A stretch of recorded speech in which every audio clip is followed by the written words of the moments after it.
Hello dear nursing student, आप लोग कैसे हैं? आई होप अच्छे होंगे। तो आज का हमारा टॉपिक सीआईटी के क्वेश्चन एमसीक्यूएस विथ आंसर के।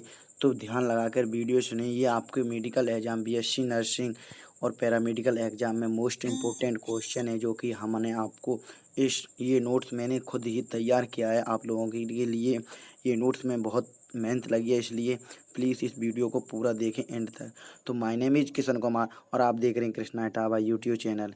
इस चैनल पर अगर आप नए हो और चैनल को सब्सक्राइब नहीं किया तो प्लीज़ रेड आइकन को दबाकर सब्सक्राइब कर दीजिए, जिससे आने वाली न्यूज़ तक पहुँचे।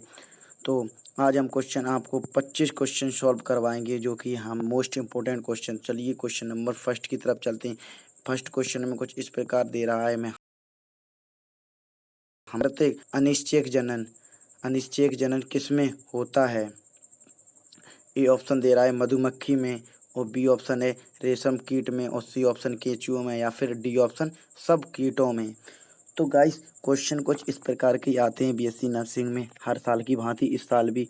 तो ये मोस्ट इम्पोर्टेंट क्वेश्चन है। पिछली साल भी मैंने इसी नोट से तैयारी की थी, और अगले साल भी मैंने इसी प्रकार बच्चों को तैयारी करवाई थी, और इस साल भी करवा रहा हूँ। तो इसका राइट आंसर होगा जो अनिश्चित जनन होता है, मतलब जो जो मतलब बच्चे, मतलब अनिश्चित जनन आप लोग समझ गए होंगे, बायोलॉजी के स्टूडेंट है ना, इसलिए। तो ये वो जो अनिश्चित जनन किस में होता है? मधुमक्खी। ये एक कीट होता है, मधुमक्खी कीट में। अब क्वेश्चन नंबर सेकंड की तरफ चलते हैं। भारतीय हरित क्रांति के जनक किसे किसे कहते हैं, या के जनक कौन थे? क्वेश्चन इस प्रकार भी बनते हैं। तो ये मोस्ट इंपॉर्टेंट क्वेश्चन है, ध्यान रखना। ये वाला जो सेकंड नंबर मैंने अभी बताया आप लोगों को, मोस्ट इंपॉर्टेंट कंटेंट है, ये नोट कर लीजिए। ए ऑप्शन है हरगोविंद खुराना और बी ऑप्शन है एम एस स्वामीनाथन, और सी ऑप्शन है आर मिश्रा, या फिर डी ऑप्शन है बी पुरी। आप लोगों ने हरित क्रांति के जनक किसे कहा जाता है? हरित क्रांति के आप लोगों को याद होगा कि हरगोविंद खुराना पे आप टिक करोगे, क्योंकि आप लोगों को पता नहीं होता है। तो इसकी सही उत्तर है एम एस स्वामीनाथन। इसका राइट आंसर है एम एस स्वामीनाथन। अब चलिए क्वेश्चन नंबर 3 की तरफ चलते हैं। सोना सुनहरी क्रांति संबंधित है, सुनहरी क्रांति। ए ऑप्शन दुग्ध उत्पादन से, बी ऑप्शन व्हेल उत्पादन से, सी ऑप्शन अंडा उत्पादन से, या फिर डी ऑप्शन मछली उत्पादन से। मछली उद्योग से कह सकते हैं, इस प्रकार भी पूछ सकते हैं ऑप्शन में, क्योंकि ऑप्शन को थोड़ा अलग दर्शाना पड़ता है पेपर में। क्योंकि अगर एक सेम दे देंगे क्वेश्चन को तो आप लोग रट्टा मार के जाओगे, तो ऐसे आप लोगों को याद आ जाएगा, इसलिए ध्यान से। तो ये एग यहाँ पर ऑप्शन ऐसा भी आएगा, एग उत्पादन के लिए यहाँ पर एक्शन। तो यहाँ पर अंडा उत्पादन के लिए सुनहरी क्रांति यहाँ पर इम्पोर्टेंट है।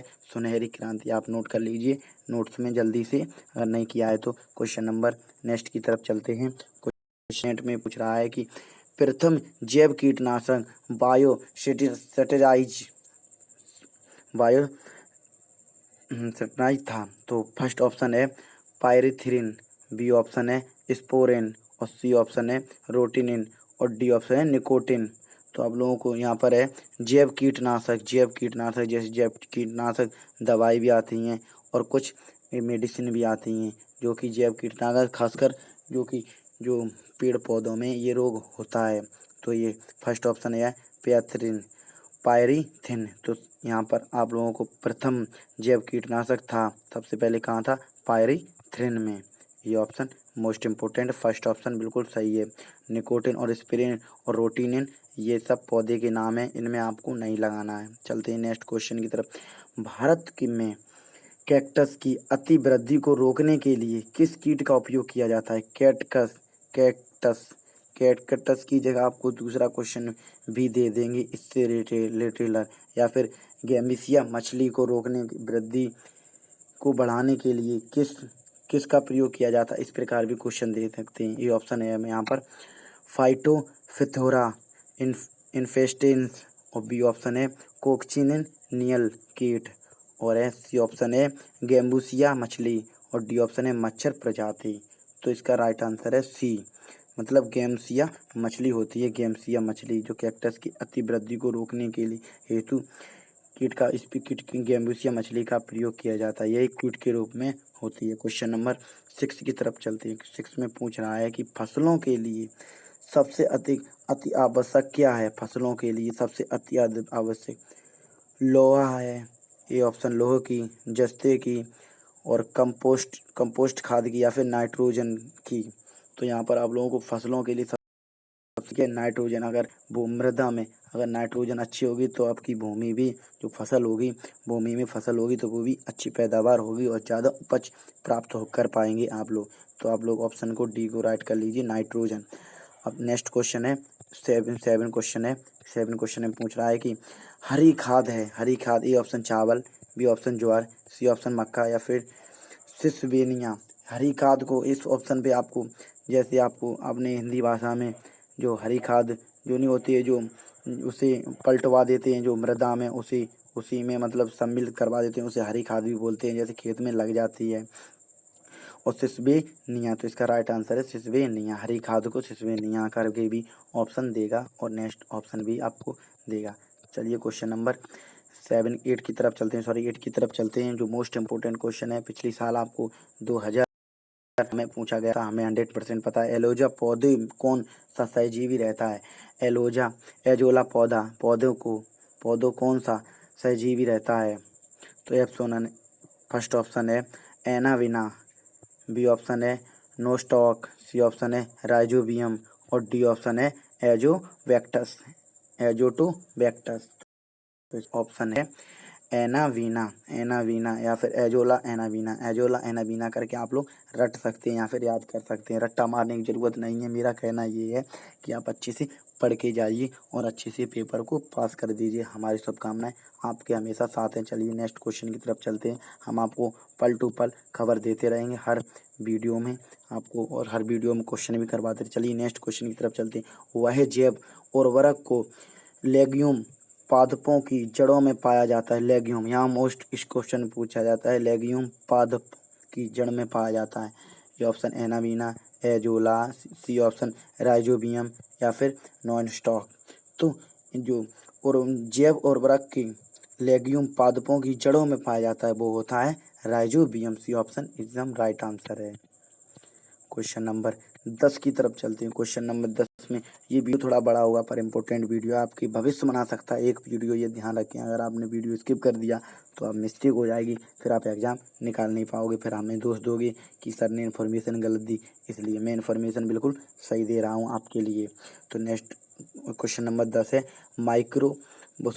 माइकोराइजा संयोजन है। माइकोराइजा, ये ऑप्शन जीवाणु का तथा कवकों का, बी ऑप्शन शैवालों तथा कवकों का, सी ऑप्शन है कवकों तथा उच्च पादपों की जड़ों का और डी ऑप्शन है इनमें से कोई नहीं।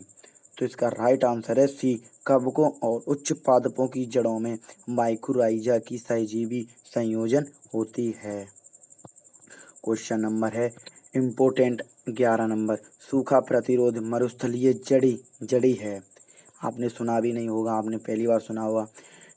ट्रिटिकेल, जोजोबा, सी ऑप्शन है पक्षयुक्त सेम या फिर ये सभी। आप लोगों को ये मोस्ट इम्पोर्टेंट क्वेश्चन है। अगर आपका क्वेश्चन में ये सभी पूछे तो 90-99 पॉइंट यही क्वेश्चन सही होगा। अगर ये सभी पूछे या फिर उपयुक्त तो सभी पूछे तो आप लोगों को अंधा तुक्का भी मार देना, तो तुक्का इसमें आपका काम कर जाएगा। अगर ये सभी को या फिर मतलब आल देता है तो आप वो टिक कर देना। तो इसका राइट आंसर है ये सभी। जोजोबा होता है, ट्रिके का होता है, पक्षयुक्त भी होता है। इस ऑप्शन में से एक ऑप्शन भी आ सकता है या फिर इसमें से अलग भी क्वेश्चन आ सकते हैं। आपको तीनों क्वेश्चन अच्छे से याद करने हैं। क्वेश्चन नंबर 12 पर चलते हैं। मानव निर्मित फसल कौन सी है? गेहूँ है कि ज्वार होती है कि ट्रिटी केल होती है या फिर जई होती है? तो इसमें गेहूँ सबसे क्वेश्चन को बच्चों को जो आंसर आता है तो आपको आंसर दिमाग में यही आता है, गेहूँ या ज्वार होगा और या फिर जई होगा। तो इसका राइट आंसर है ये ऑप्शन, क्योंकि मिस्टेक बिल्कुल नहीं करनी है आपको। एक मिस्टेक आपका एक क्वेश्चन यानी एक रैंक को किसी बच्चे से पीछे करवा सकती है, इसलिए आपको ध्यान से पढ़ना है। ट्रिटिकेल, मानव द्वारा निर्मित फसल कौन सी है? ट्रिटिकेल मोस्ट इम्पोर्टेंट क्वेश्चन है, नोट कर लीजिए। क्वेश्चन नंबर 13 की तरफ चलते हैं कि द्रव मोम प्राप्त होता है, लिक्विड बॉक्स प्राप्त होता है ल्यूकीसिना से, जोजोबा से और गुआ यूज से या फिर पक्षयुक्त सेम से। तो इसका राइट आंसर है पक्षयुक्त सेम से। द्रव मोम किससे प्राप्त होता है? पक्षयुक्त सेमी के सेम से होता है। क्वेश्चन नंबर 14 की तरफ चलते हैं। आलू का लेट ब्लाइट रोग मोस्ट इम्पोर्टेंट है। ब्लैक वाइट रोग यहाँ पर इस प्रकार से क्वेश्चन आता है, ब्लैक वाइट रोग उत्पन्न होता है। यहाँ पर इसमें बोल रहा है कि लेट ब्लाइट, आप लोग कंफ्यूज मत हो जाना। इसके फर्स्ट ऑप्शन है एलवियोगा कैंडिडा से, बी ऑप्शन है फाइटोप्थेरा से, इन्फेस्टेंस से, या फिर फ्यूजेरियम से, या फिर डी ऑप्शन अल्टनेरिया से। तो इसका राइट आंसर है फाइटोप्थेरिया इन्फेस्टेंस से। ना राइट आंसर है इन्फेस्टेंस से। आलू में ब्लैक वाइट रोग। क्वेश्चन नंबर 15 की तरफ चलते हैं। गेहूं में काला रस्ट रोग मोस्ट इम्पोर्टेंट है। गेहूं में काला रस्ट रोग, वाइट रस्ट रोग किस उत्पन्न होता है? वाइट रोग ईस्ट द्वारा, पिक्सीनिया द्वारा, या फिर पोनीसिलियन द्वारा, या फिर राइजोपोपस द्वारा। तो पिक्सीनिया द्वारा हम काला रस्ट रोग उत्पन्न होता है। काला रस्ट रोग उत्पन्न होता है पिक्सीनिया द्वारा। क्वेश्चन नंबर 16 की तरफ चलते हैं। मिश्रित कृषि है मतलब मिक्सड फार्मिंग, ये ऑप्शन है। इसमें पूछ रहा है एक खेत में भिन्न भिन्न फसलों का उगाना। बी ऑप्शन है विभिन्न फसलों को एक के बाद एक करके उगाना। और सी ऑप्शन है किसी एक फसल को विभिन्न किस्मों में उगाना। या फिर डी ऑप्शन एक ही खेत में पशुओं को रखना और फसलों को उगाना। तो ये 3 आपको ऑप्शन गलत हैं। तो बी ऑप्शन आपका बिल्कुल सही है, विभिन्न फसलों को एक के बाद एक उगाना मिश्रित फसल कहलाती है। क्वेश्चन नंबर चलते हैं जो कि 17 की तरफ। कोक्सीनियल कीटों को किस खरपतवार के उन्मूलन में प्रयोग किया जाता है? मोस्ट इम्पोर्टेंट क्वेश्चन है, नोट कर लीजिए इसे। ये ऑप्शन है चौलाई, बी ऑप्शन है जई, सी ऑप्शन बथुआ, या फिर डी ऑप्शन है ओप्सिनिया। तो इसका राइट आंसर ओप्सिनिया। कोक्सीनियल कीटों मतलब खरपतवार कौन सा होता है? ओप्सिनिया। अभी हाँ ओप्सिनिया, इसे नोट कर लीजिए जल्दी से। अब क्वेश्चन नंबर हम आप लोगों को बताते हैं। क्वेश्चन नंबर 18 में किस जंगल के मोस्ट इम्पोर्टेंट, आपको इस वर्ग का आपको क्वेश्चन 100% पेपर में देखने को मिलेगा। किस जंगल में निम्न 4 पादपों वाला खाद्य श्रृंखला पाई जाती है? जैसे घास से कीट का, कीट से मेढक का, जैसे मेढक का बाज का। तो उपयुक्त खाद्य श्रृंखला के आधार पर कौन प्राथमिक मांसाहारी जीव है? फर्स्ट ऑप्शन घास, बी ऑप्शन बाज, सी ऑप्शन मेढक, या फिर डी ऑप्शन कीट। तो इसका राइट आंसर है मेढक। तो 19 क्वेश्चन की तरफ चलते हैं। हरित गृह प्रभाव ग्रीन हाउस इफेक्ट किस है? उष्णकटिबंधीय क्षेत्रों में घरों में होने वाला प्रदूषण, बी ऑप्शन वायुमंडल कार्बन डाइऑक्साइड द्वारा सौर ऊर्जा का बांधना, सी ऑप्शन ओजोन द्वारा पराबैंगनी किरणों से बचाव, या फिर इनमें से कोई नहीं। बी ऑप्शन बिल्कुल राइट है, वायुमंडलीय कार्बन डाइऑक्साइड द्वारा ऊर्जा का बांधना। हरित क्रांति इफेक्ट भी पूछ सकता है, हरित क्रांति प्रभाव भी पूछ सकता है, हरित क्रांति गैसें भी पूछ सकता है। आप लोगों को ये सब याद करना है। अब क्वेश्चन नंबर लास्ट की तरफ चलते हैं, 20 क्वेश्चन की तरफ, क्योंकि वीडियो बड़ा हो रहा है ज़्यादा। नेक्स्ट वीडियो में हम आपको और क्वेश्चन करवा देंगे। वातावरण में अम्लीय वर्षा किस गैस के प्रदूषण के कारण होती है? तो इसका राइट आंसर है आप लोगों को वातावरण अम्लीय वर्षा नाइट्रोजन एवं सल्फर के ऑक्साइड से। नाइट्रोजन एवं सल्फर के ऑक्साइड से। मोस्ट इम्पोर्टेंट क्वेश्चन है, अम्लीय वर्षा किसके गैस प्रदूषण के कारण होती है? नाइट्रोजन सल्फर के ऑक्साइड।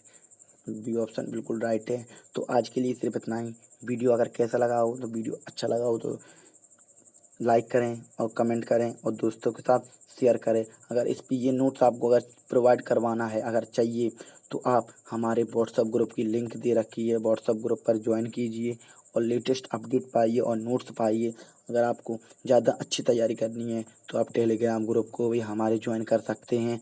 और हमारे सोशल मीडिया जो हमारी वेबसाइट है, जैसे टेलीग्राम, ट्विटर, आप इसके भी हमें फॉलो कर सकते हैं। तो आज के लिए सिर्फ इतना ही। मिलते हैं किसी अच्छी वीडियो में किसी अच्छे टॉपिक के साथ। तब तक के लिए बाय बाय, जय हिंद।